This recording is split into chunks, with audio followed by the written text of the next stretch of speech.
வணக்கம் நண்பர்களே, welcome to TN police cops YouTube channel. இன்றைக்கி நம்ம 8ஆம் வகுப்பு தமிழ் டேர்ம் 1ல் இருக்கக்கூடிய முக்கியமான புக் பேக் கொஷின்ஸ்லாம் பார்க்கலாம். சரிங்களா? நிறைய நண்பர்கள் நம்ம சேனல் சப்ஸ்கிரைப் பண்ணால் பார்த்துட்ருக்கேன். மறக்காமல் நம்ம சேனல் சப்ஸ்கிரைப் பண்ணிக்கேன். 6ஆம் வகுப்பு 7ஆம் வகுப்பில் இருக்கக்கூடிய புக் பேக் கொஷினுக்கான வீடியோ பார்க்காதவங்க இந்த வீடியோ கீழே லிங்க் கொடுக்குறேன். அந்த வீடியோ கண்டினியூவாக பாருங்கள். நிறைய நண்பர்கள் வந்து பார்த்தீங்கன்னா, சார் இதனோட பிடிஎஃப் வந்து பார்த்தீங்கன்னா அப்லோட் பண்ணுங்கன்னு கேட்டுகிட்டே இருக்கீங்க. நம்மளோட டெலகிராம் சேனல் வந்து பார்த்தீங்கன்னா இதுக்கான பிடிஎஃப் வந்து வித் ஆன்சரோட அப்லோட் பண்ணிகிட்ருக்கோம். கண்டிப்பாக மறக்காமல் தேவைப்படுறவங்க டவுன்லோட் பண்ணி பார்த்துங்க. இன்றைக்கான கேள்வி மட்டும் பதிலை பற்றி பார்க்கலாம். ஃபர்ஸ்ட் ஒன் பாருங்க. மக்கள் வாழும் நிலப்பகுதியை குறிக்கும் சொல். மக்கள் வாழ்கின்ற நிலப்பகுதியை குறிக்கும் சொல் எதுவும் பார்த்தீங்கன்னா ஆப்ஷன் ஏ வைப்பு. சரிங்களா? அதுக்கடுத்து 2 பாருங்க. பறவைகளின் ஒலி மரபுகள் கேட்டிருக்காங்க. இது ரொம்ப இம்பார்ட்டண்டான கொஷின். சரிங்களா? கண்டிப்பாக இதிலேருந்து தேர்வுக்கு கேள்விகள் எதிர்பார்க்கப்படலாம். ஃபர்ஸ்ட் பாருங்க. காகம் வந்து பார்த்தீங்கன்னா கரையும் சொல்லுவாங்க. சரிங்களா? அப்போது ஆந்தை வந்து பார்த்தீங்கன்னா அலரும். ஆந்தை என்பது அலரும். கிளி பேசுன்னு சொல்லுவாங்க. அப்போது குயில் வந்து பார்த்தீங்கன்னா கூவும்.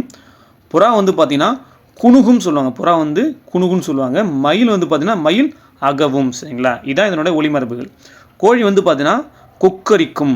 சேவல் கூவும். சரிங்களா? சேவல் தான் வந்து கூவும். சரிங்களா? கோழி வந்து பார்த்தீங்கன்னா கொக்கரிக்கும் சொல்லுவாங்க. சரிங்களா? அதுக்கடுத்தது வண்டு பாருங்க. வண்டு வந்து பார்த்தீங்கன்னா முருளும். வண்டு வந்து பார்த்தீங்கன்னா முருள்னு சொல்லுவாங்க. வண்டு வந்து முருளும்.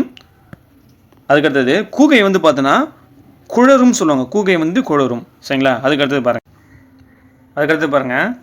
இளம்பெயர்களை பார்க்கலாம். ஃபஸ்ட்டு வந்து பார்த்தீங்கன்னா பறவைகளுக்கான ஒலி மரபுங்க பார்த்தோம். இப்போ வந்து பார்த்தீங்கன்னா விலங்குகளுக்கான இளம்பெயர் மற்றும் வந்து பார்த்தீங்கன்னா ஒலி மரபுகள் பார்க்கலாம். புலி என்ற வந்து பார்த்தீங்கன்னா பரல். சரிங்களா? இளம் வயதில் வந்து பார்த்தீங்கன்னா புலிக்கு பரல்னு சொல்லுவாங்க. சிங்கத்துக்கு வந்து பார்த்தீங்கன்னா குருளை. சரிங்களா? அப்போது யானை வந்து பார்த்தீங்கன்னா கன்று. யானை வந்து கன்று. பசு என்றாலும் கன்று தான். சரிங்களா? யானை கன்றுன்னு சொல்லுவாங்க. பசுவும் கன்று இரண்டுமே வந்து பார்த்தீங்கன்னா ஒன்று தான். ஆடு வந்து பார்த்தீங்கன்னா ஆடு குட்டின்னு சொல்லுவாங்க. ஒலி மரபு பாருங்கள். புலி வந்து பார்த்தீங்கன்னா உரும்பும். புலி வந்து உரும்பும். சிங்கம் வந்து பார்த்தீங்கன்னா முழங்கும். சரிங்களா? அடுத்து யானை வந்து பார்த்தீங்கன்னா பிளிருன்னு சொல்லுவாங்க. பசு வந்து பார்த்தீங்கன்னா கதரும். பசு வந்து கதரும். ஆடு வந்து கத்தும். சரிங்களா? அதுக்கடுத்து 3 பாருங்க. ஐம்பூதங்கள் ஒவ்வொன்றிற்கும் வழங்கப்படும் வேறு பெயர்கள் என்னென்னு கேட்குறாங்க. சரிங்களா? நிலம் என்பது வந்து பார்த்தீங்கன்னா பூமி, தரை அல்லது புவின்னு சொல்லுவாங்க. அப்போது நீருக்கு வந்து பார்த்தோன்னா புனல் அல்லது தண்ணீர். சரிங்களா? அதுக்கடுத்தது காற்றுக்கு வந்து பார்த்திங்கன்னா வளி. அதுக்கப்புறம் வந்து பார்த்திங்கன்னா தென்றல். சரிங்களா? தென்றல்னு சொல்லுவாங்க. தென்றல், புயல், அதுக்கப்புறம் வந்து பார்த்தீங்கன்னா சூறாவளி. சரிங்களா? காற்று வந்து இவ்வாறு அழைக்கப்படுகிறது. அதுக்கடுத்து வானம் பாருங்கள். வானம் என்றால் ஆகாயம் அல்லது விண் அப்படின்னு சொல்லுவாங்க. சரிங்களா? அதுக்கடுத்து 4 பாருங்கள். இருதிணை என்னும் சொல்லை பிரித்து எழுத கிடைப்பது. இருதிணை என்னும் சொல்லை பிரித்து எழுத கிடைப்பது. இதுக்கு ஆன்சர் ஆப்ஷன் ஏ 2 + திணை. சரிங்களா? இருதிணை என்னென்னு பார்த்தீங்கன்னா உயர்திணை மற்றும் வந்து பார்த்தீங்கன்னா அக்ரிணை சொல்லுவாங்க. சரிங்களா? இதான் வந்து பார்த்தீங்கன்னா 2 திணை. சரிங்களா? அதுக்கடுத்து 5 தொல்காப்பியத்தின் ஆசிரியர். தொல்காப்பியர். 6 நமக்கு கிடைத்துள்ள மிக பழமையான இலக்கண நூல் எதுன்னு கேட்டாங்கன்னா தொல்காப்பியம். சரிங்களா? அதுக்கடுத்து 7 பாருங்கள். தொல்காப்பியம் எழுத்து, சொல், பொருள் என்னும் 3 அதிகாரங்களை கொண்டுள்ளது. சரிங்களா? தொல்காப்பியம் எழுத்து, சொல், பொருள் என்னும் 3 அதிகாரங்களை கொண்டுள்ளது. அதுக்கடுத்தது 8 தொல்காப்பிய அதிகாரங்கள் ஒவ்வொன்றும் டேஷ் இயல்களை கொண்டுள்ளது. தொல்காப்பியத்தின் ஒவ்வொரு அதிகாரங்களும் 9 இயல்களை கொண்டுள்ளது. 9 தமிழ் எழுத்துக்கள் இப்போதுள்ள நிலையான வடிவத்தை பெற டேஷ் காரணமாக அமைந்தது.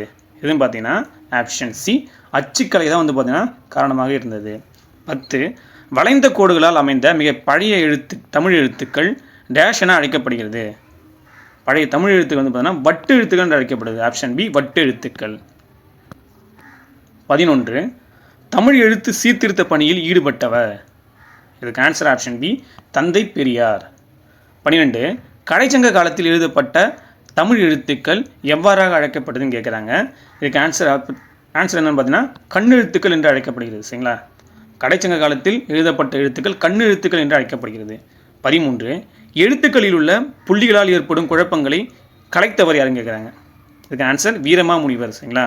அதுக்கடுத்தது 14 இதழ்கள் குவிப்பதால் பிறக்கும் எழுத்துக்கள். இதழ்களை குவிப்பதால் பிறக்கும் எழுத்துக்கள் என்னன்னு கேட்குறாங்க. இதுக்கு ஆன்சர் வந்து பார்த்தீங்கன்னா ஆப்ஷன் பி ஊ. சரிங்களா? நீங்கள் வந்து இதழை வந்து குவித்து பாருங்கள். இதுக்கு ஆன்சர் வந்து பார்த்தீங்கன்னா பி. சரிங்களா?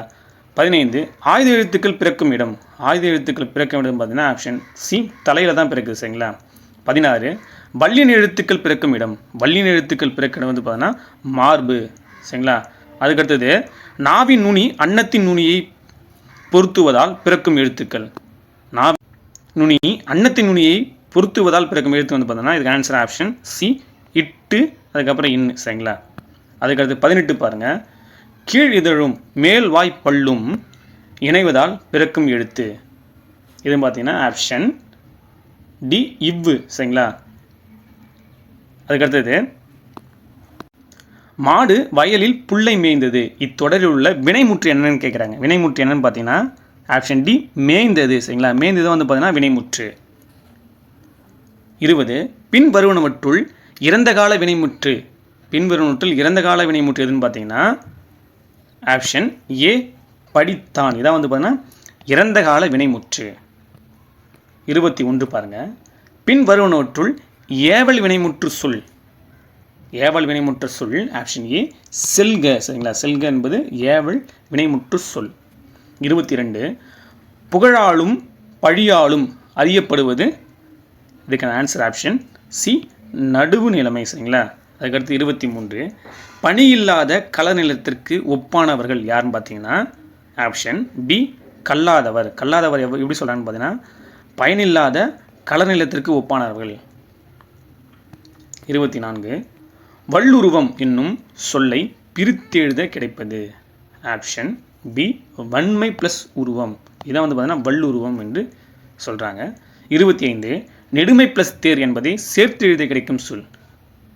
இதுக்கு ஆன்சர் ஆப்ஷன் சி நெடுந்தேர்னு சொல்லுவாங்க. சரிங்களா? நெடுந்தேர். அதுக்கடுத்தது 26 வருமுன்னர் என தொடங்கும் குரலில் பயின்று வந்த அணி. வருமுன் என தொடங்கும் குரலில் பயின்று வந்துள்ள அணின்னு பார்த்தீங்கன்னா ஆப்ஷன் சி ஓமை அணின்னு சொல்லுவாங்க. சரிங்களா? அதுக்கடுத்து 27 உடல்நலம் என்பது டேஷ் இல்லாமல் வாழ்தல் ஆகும். உடல்நலம் என்பது வந்து பார்த்திங்கன்னா நோய் இல்லாமல் வாழ்வதுன்னு சொல்லுவாங்க. நோயின்னா என்ன பார்த்தீங்கன்னா பிணி. அப்போ இதுக்கு ஆன்சர் வந்து பார்த்தீங்கன்னா ஆப்ஷன் சி பிணி. சரிங்களா? பிணின்னு சொல்லுவாங்க. பிணி என்றால் நோய், நோய் இல்லாமல் வாழ்வதாகும். அதுக்கடுத்து 28 பாருங்கள். நீலகேசி கூறும் நோயின் வகை. நீலகேசி கூறும் நோயின் வகையில் என்னன்னு பார்த்தீங்கன்னா ஆப்ஷன் பி 3 வகை நோய். சரிங்களா? அவள் என்னென்னு பார்த்தீங்கன்னா 3 நோய்கள் என்னென்னு பார்த்தீங்கன்னா ஃபர்ஸ்ட் ஒன் பாருங்கள், மருந்தினால் நீங்கும் நோய். சரிங்களா? மருந்தினால் நீங்கும் நோய். 2 வந்து பார்த்தீங்கன்னா எதனாலும் தீராத நோய். எதனாலும் தீராத நோய். சரிங்களா? 3 வந்து பார்த்தீங்கன்னா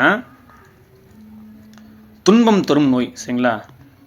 துன்பம் தரும் நோய். இவை 3 தான் வந்து பார்த்தீங்கன்னா நீலகேசி கூறும் நோயின் வகைகள். சரிங்களா? ஃபர்ஸ்ட் ஒன் பார்த்தீங்கன்னா மருந்தினால் தீங்கும் நோய். 2 வந்து பார்த்தீங்கன்னா எதனாலும் தீராத நோய். 3 வந்து பார்த்தீங்கன்னா துன்பம் தரும் நோய். சரிங்களா? இது 29 பாருங்கள். இவை உண்டார் என்னும் சொல்லை பிரித்து எழுத கிடைப்பது. இதுக்கு ஆன்சர் ஆப்ஷன் சி இவை உண்டார். 30 முற்று பெறாமல் எஞ்சி நிற்கும் சொல் எனப்படுவது. ஆப்ஷன் பி எச்சம் சொல்லுவாங்க. சரிங்களா? அதுக்கடுத்தது 31 பாருங்கள். கீழ்காணும் சொற்களில் பெயரெச்சம். கீழ்காணும் சொற்களின் பெயரெச்சம் பார்த்தீங்கன்னா ஆப்ஷன் டி பார்த்த என்பது வந்து ஒரு பெயரெச்சம். 32 குறிப்பு வினையச்சம் டேஷ் வெளிப்படையாக காட்டும். குறிப்பு வினையச்சம் வந்து பார்த்தீங்கன்னா ஆப்ஷன் ஏ காலத்தை வந்து பார்த்தீங்கன்னா வெளிப்படையாக காட்டும். சரிங்களா? நீங்கள் கீழே வந்து பார்த்தீங்கன்னா வினையச்சத்துக்கான எக்ஸாம்பிள் கொடுத்துருக்கேன் பாருங்கள். அதாவது நடந்து வந்து பார்த்தீங்கன்னா வினையச்சம் சொல்லுவாங்க. பேசி என்றால் பெயரெச்சம். எடுத்தனன் உண்டான் இதுக்கு வந்து பார்த்தீங்கன்னா முற்றச்சம் சொல்லுவாங்க. பெரிய என்றால் குறிப்பு பெயரெச்சம். இந்த வீடியோ பிடிச்சிருந்தால் கண்டிப்பாக மறக்காமல் நம்ம சேனலை சப்ஸ்கிரைப் பண்ணுங்கள். அடுத்த வீடியோவில் சந்திப்போம். தேங்க்யூ.